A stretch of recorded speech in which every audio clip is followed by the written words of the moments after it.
జర్నీలో మీరు చాలా స్ట్రగుల్ అయ్యారు.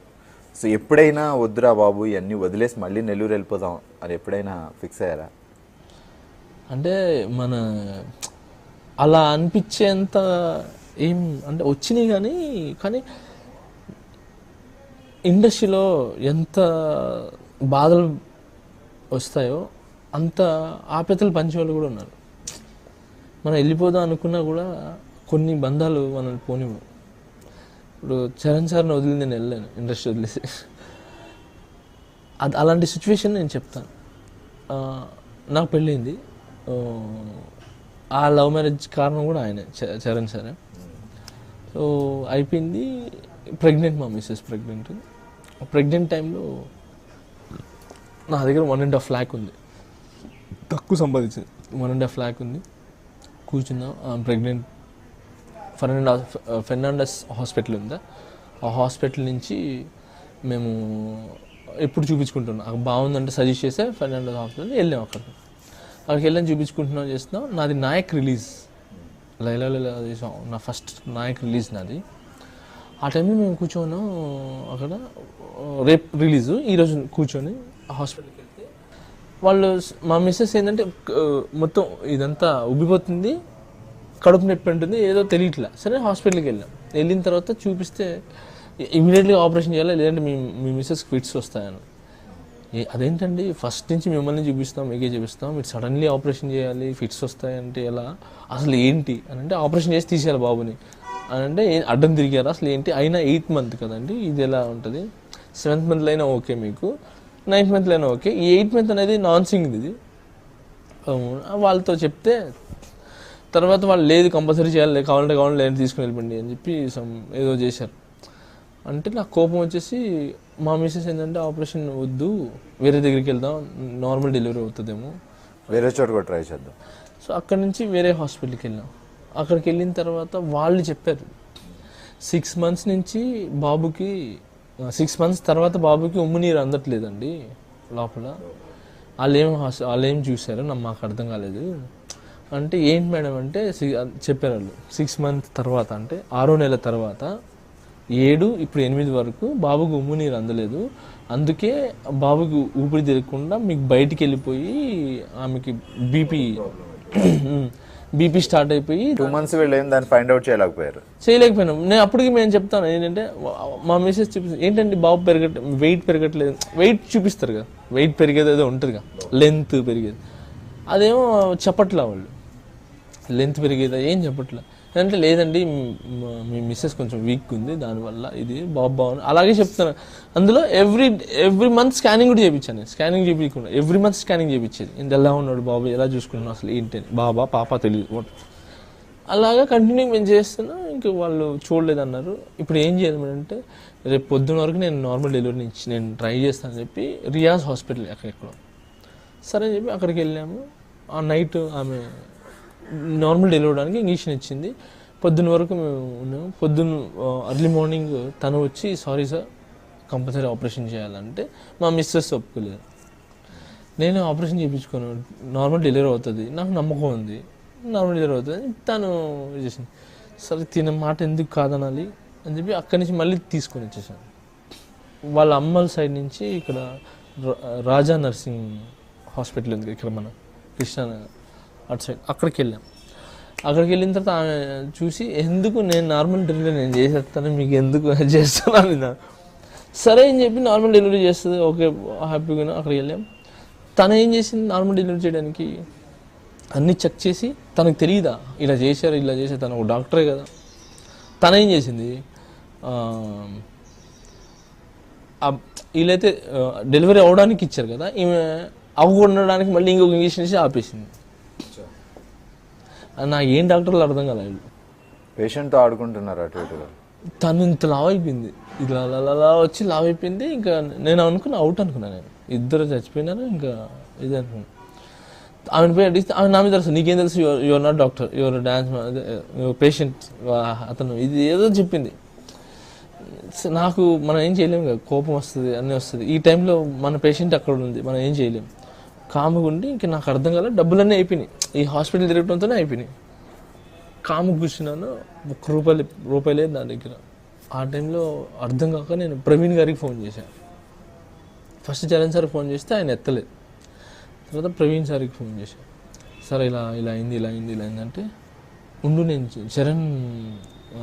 చరణ్ సార్ మౌనవ్రతంలో ఉన్నారు, తిరుపతిలో ఉన్నారు, అందుకే ఎత్తట్లేదు, నేను పాస్ చేస్తాను మ్యాటర్ అంటే, సార్ అర్జెంట్ సార్ లేదంటే ప్రాబ్లం అయిపోతుంది అని అంటే ఆయన పాపం ప్రవీణ్ సార్ ఇమీడియట్లీగా వెళ్ళి చరణ్ సార్ మెసేజ్ పెట్టారు. పాపం ఆయన అది చూసి మౌనవ్రతం వదిలేసి ఇమీడియట్లీగా నా కాంటాక్ట్లోకి వచ్చేసారు. వచ్చి ప్రవీణ్ సార్ చెప్పి ఫోన్ చేసి అర్జెంటుగా నువ్వు అపోలోకి వెళ్ళిపో, అపోలోకి వెళ్ళి పేషెంట్ పేరు చెప్పు, మిగతా నేను చూసుకుంటాను ఫస్ట్ ఏంటంటే.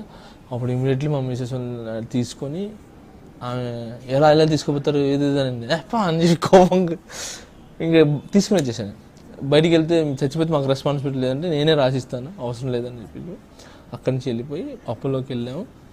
వెళ్ళి షేక్ ఆయిషా అని నా పేరు మాత్రం చెప్పాం, షేక్ ఆయిషా అండి అని పేరు చెప్పాం. అసలు ఎలా తీసుకుని వెళ్ళారో, ఎక్కడ తీసుకుని వెళ్ళారో, ఏం జరిగిందో తెలియదు మాకు. మొత్తం హై లెవెల్లో బాగా ట్రీట్మెంట్ జరిగింది. అక్కడి నుంచి లోపలికి వెళ్ళిపోయింది, అక్కడి నుంచి మొత్తం టోటల్గా వెళ్ళిపోయి మా నార్మల్ డెలివరీకి ట్రై చేశారు. తర్వాత అది కుదరగా నాకు చెప్పాను, సార్ మీకు పాప కావాలా బాబు కావాలా, పెద్ద ప్రాణం కావాలి చిన్న ప్రాణం కావాలంటే నేను ఇద్దరు కావాలండి అని చెప్పాను. ఇద్దరు కుదరదు ఒకరు కోరుకోండి అంటే నేను కోరుకోలేను, అలాగే నా వల్ల కాదు అంటే లేదు ఒకరినే కోరుకోండి అన్నాను. నేను కోరుకోలేనండి, వస్తే ఇద్దరం అండి లేదంటే ఇద్దరు వదిలేసేయండి అని చెప్పాను. నాకు కాపాడగలిగితే ఇద్దరిని కాపాడండి లేదంటే ఇద్దరు వదిలేసేయండి అలా చెప్తే ఇంకా లేదు మీరు సైన్ పెట్టాను, సైన్ పెట్టారు. ఇంకా ఆమెను తీసుకుపోయి ఆమెను ఒప్పించండి, నార్మల్ డెలివరీ అయితే అవ్వదు ఎందుకంటే టైం దాటిపోయింది, మీరు నిన్న వచ్చుంటే మేము చేసేవాళ్ళం, టైం దాటిపోయింది. అప్పుడు ఇంకా తనకి చెప్పా అవ్వదు అంటున్నా, అర్థం చేసుకో, నాకు మీరు ముఖ్యం అంటే సరే ఓకే అని తను ఒప్పుకుంది. ఇంకా అప్పుడు ఆపరేషన్ థియేటర్కి వెళ్ళిపోయినాం. అక్కడ కూర్చున్నాం, వెయిట్ చేస్తాం. నేను ఎప్పుడు నిద్రపోయినా అని తెలియదు. డాక్టర్ వచ్చాడు, డాక్టర్ షేక్ జానీ బాషా ఎవరు ఇక్కడ, షేక్ ఆయిషా హస్బెండ్ షేక్ జానీ బాషా. నేను నిద్రపోతా అన్నది లేదు, అది ఫలానా దగ్గర ఉంటే సార్ అని నన్ను లేపారు. లేగానే నువ్వేం మొగుడివా నిద్ర అక్కడ డెలివరీ చేస్తుంటే నిద్రపోతున్నా సార్. నేను టెన్షన్ పడి అలసిపోయింది. నేను ఎప్పుడు నిద్రపోయినా తెలియదు, నాకు అంత అలసిపోయింది. వెళ్ళి చూసాం, బాబుని చూసాం. ఆయన చూడగానే కడుపు తెరక్కుపోయింది. వాడు ఎలా పుట్టాడంటే ఎముకలు తోలు తప్ప ఏం లేదు వాడికి, అసలు బలమే లేదు. కానీ ఇప్పుడు సూపర్ ఉంటాడు, ఇప్పుడు చాలా బాగుంటాడు. ఇద్దరు ఓకే. వెళ్ళాము.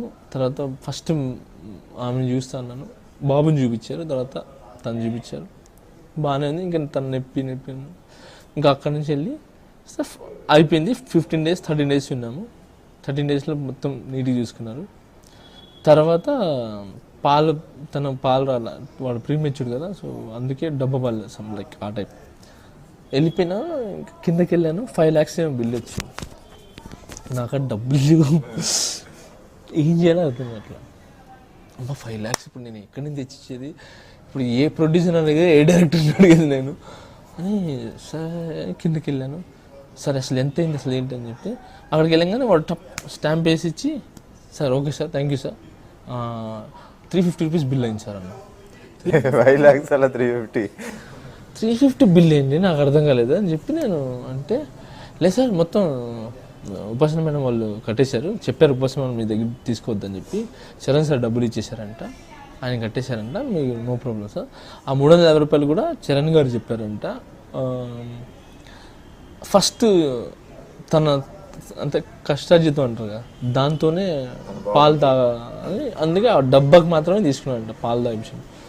సో అందుకే 300 రూపాయలు తీసుకున్నాను సార్, మిగతా అంతా మీరు హ్యాపీగా వెళ్ళిపోవచ్చు. అప్పుడు కళ్ళలో వాటర్ చేసి నాకు ఏడ్చేసాను, నేను ఏడ్చేసి ఏడుపు వచ్చేసింది నాకు, నా వల్ల కాల. ఇంకా వెళ్ళిపోయి ఆమెను తీసుకొని మా మిస్సెస్ చెప్తే తను ఏడ్చేసాను. నాకు కళ్ళలో వాటర్ వచ్చేసినాయి. ఇమీడియట్లీ ఒక బాక్స్ పట్టుకొని వెళ్ళిపోయి చరణ్ సార్ దగ్గర, అక్కడ ఆయన దగ్గరికి వెళ్ళలేకపోతున్నా, ఏడుపు వచ్చేస్తుంది. ఇంక వెళ్ళంగానే ఆయన రారట అన్నాడు. రానగానే వెళ్ళగానే ఫస్ట్ తిట్టాడు. తిట్టి బుద్ధి ఉందా నీకు, నేను చచ్చిపోయినా అనుకో మేము అందరం లేవనుకున్నాం ఏంటి, పని చేసుకొని వదిలేసే క్యారెక్టర్ కాదురా మాది. ఓకే, ఒకసారి చేయించామంటే చచ్చిపోయేదాకా చేయబట్టుకుంటాం. ఇంత పెద్ద గబక్కన వాళ్ళు ఇద్దరు చచ్చిపోయినాయి ఏంటి, ఏమైంది అలా ఇలా అలా ఆయన తెలుసుకున్నారు ఎంత సీరియస్ అయింది ఏంటని.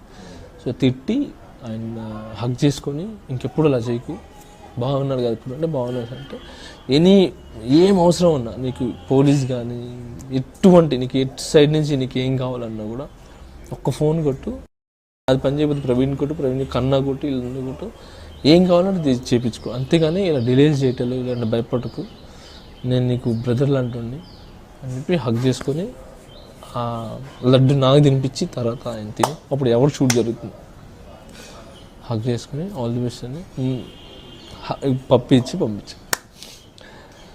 సో అందుకే ఆయన అంటే బాగా నాకు ఇష్టం, ఎందుకంటే నాకు ఏదో ఛాన్స్ ఇచ్చాడు, అందుకే తను ఇష్టపడతాను కాదు, పర్సనల్గా కూడా ఇలా చేశాను. ఇలాగా చాలామందిని చూసిన చరణ్ సార్ హెల్ప్ చేసే గుణం అనేది. మగధీర షూట్ జరుగుతుంది ఒకసారి ఫిల్మ్ షూట్లో, ఒక లేడీ వచ్చింది. ఆ లేడీ అంటే చిన్న ముస్లామే, ఆమె వచ్చి అయ్యా ఇంట్లో నుంచి మమ్మల్ని తరిమేశారు, నాకు ఏం లేదు ఖాళీగా ఉన్నాను, కొంచెం హెల్ప్ చేయండి అంటే అందరు నెట్టేస్తుంటే చరణ్ సార్ ఆగి ఇట్రా అమ్మ అని దగ్గర పిలిచారు. ఏంటమ్మా అంటే బతకడానికి డబ్బులు కావాలి ఏదో అని అంటే పర్స్ అడిగాడు. పర్స్లో తీస్తే 25,000 ఉంది. ఎంత ఉందిరా? 25,000 అమ్మా, ఇదిగో 25,000 ఉంది, పెట్టుకో, ప్రస్తుతానికి ఇదే ఉంది, ఏమైనా కావాలంటే మళ్ళీ రండి, జాగ్రత్త, మీరు అంటూ ఒకటి ఎక్కడికైనా వెళ్ళండి అని వాళ్ళకి సంబంధించిన వాళ్ళు ఎవరు ఉంటే పట్టి వాళ్ళకి దగ్గర పెట్టండి. ఏమని లేదు అంటే ఒక అనాథాశ్రమం మంచిది ఉంటుంది, అదే ఓల్డేజ్ హోమ్ జాయిన్ చేయండి, డబ్బులు ఇచ్చి జాయిన్ చేయండి అని చెప్పి అది చేయించి పంపించాను. ఇలాంటి నేను చాలా చూసాను ఆయన. అందుకే ఆయన అంటే నాకు బాగా గౌరవం. నేను అందుకే Pawan Kalyan mentality, Ram Charan sir mentality ఇద్దరితో ఒకటే. తను ఎలా ఆలోచిస్తారో తను ఎలా చేస్తారో అదే. కాకపోతే చరణ్ సార్ ఏంటంటే తొందరగా అందరితో మాట్లాడలేరు. అందరూ చాలామంది ఆయన గురించి ఏదో అంటారు, ప్రొడ్యూస్గా ఉంటారు, అలా ఇలా అంటారు, కానీ చాలా మంచి వ్యక్తి, గోల్డ్ అండి ఆయన. అంతే, ఆయనతో మాట్లాడిన తర్వాత మనకు అర్థం అవుద్ది. అంతే, సేమ్ ఎనర్జిటీ మీకు సేమ్. నేను కళ్యాణ్ గారితో కలిసాను, ఆయన కలిసాను. కళ్యాణ్ గారి క్యారెక్టర్ అంత మంచి ఇది సేమ్ క్యారెక్టర్, మంచితనంగా హెల్పింగ్ అని అది కానీ, కాకపోతే బయటపడ్డు అంతే, ఇంకేం. ఇలాంటి లైఫ్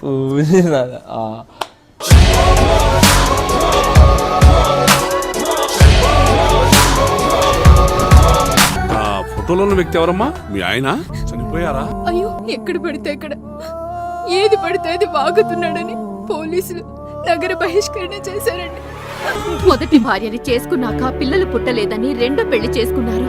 ఆవిడకి పుట్టలేదు. మూడోసారైనా తగులుతుందనుకున్నా, తనకే పుట్టలేదు. ఆయన దగ్గర బాణం ఉంది కానీ దానికి పదును లేదురా.